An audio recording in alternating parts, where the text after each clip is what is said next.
Hey, it's Darlene again, and this is the third card out of my Stamp-tember event.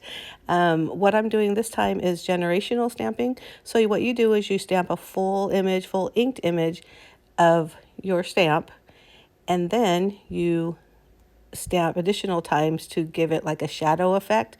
So you see me doing that. And the problem with this is that ink pad that I have, I've probably had for like 10, 15 years. So although it was enough for a solid, it really didn't give the second or third shadow effect that I wanted. So what I did is I re-inked it, and then I stamped off, but very lightly, because I didn't want a full effect, but I did want that generational look. So even though I ended up stamping on this thing twice, but you see how it works there. Oh, I love it. So that's why I gave myself a thumbs up, and I hope you like that as well.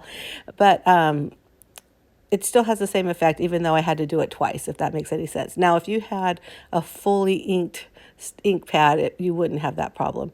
The yellow that I used on this yellow card base, I know it doesn't match perfectly and it's not the same exact tone, but I love that yellow polka dot paper, and I still think that it looks great. It's just really kind of a tone on tone, a tone on tone on tone, because the yellow polka dots on the yellow paper on the yellow card base.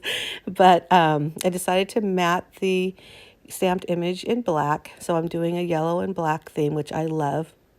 And then I'm going to add a sentiment in that top right corner. Now you're going to see me right now stamp, and I probably put a little too much pressure because that U is just really ugly, and plus I got a little mark. Now instead of tossing that, I'm going to re-ink it. I'm cleaning off the edges because that's where I got that mark, and I'm stamping on that scrap of that yellow paper again. I stamped it a little bit more lightly, and that is something that I have problems with sometimes, especially with when I'm stamping it on the acrylic block. I'll just like full force stamp it, and you really don't need that.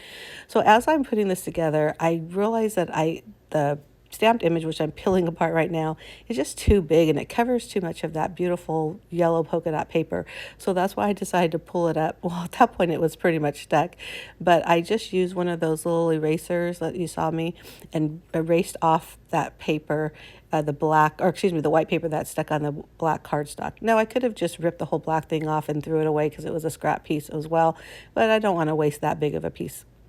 So it all works out fine because I adhere the sentiment piece, which I made into a fishtail banner at the left-hand side, and I adhere that right over that mistake of the sentiment, and nobody knows that I made that mistake. Well, except for you guys, but don't tell anybody.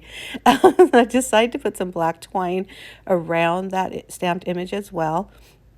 And I just do a simple wrap and a simple bow on top. And I'm normally the world's worst bow maker or bow tire, however you want to call it that. But this one actually turned out pretty well, and it didn't take me forever to finish it up. So maybe because I wasn't concentrating too hard on it, like giving myself a break. But I tied it into a knot first, and then I tie it into just a regular old bow and adjust those edges. I do trim off the edges a little bit because I thought those it was just a little too long. And then I decided I wanted to put that stamped base with a little bit of dimension, so that's why I added the foam adhesive. And I used the little squares because it was close to me. My strips were somewhere else. And I just put them with enough space, or close enough to where I get really a solid image. And then I just center that down there, and then there's the card. I love, love, love the way it looked. But what I did decide to do to kind of update it a little bit is I put some of those color silks from Fun Stamper's Journey just right on top of there, some yellow and some black. All the details of what I used are going to be on my blog, which will be listed below. But I do hope you like this card, and if you do, give me a thumbs up. Don't forget to hit that subscribe button down below, and come back because I have a couple more cards for you during this Stamp-tember event. Bye.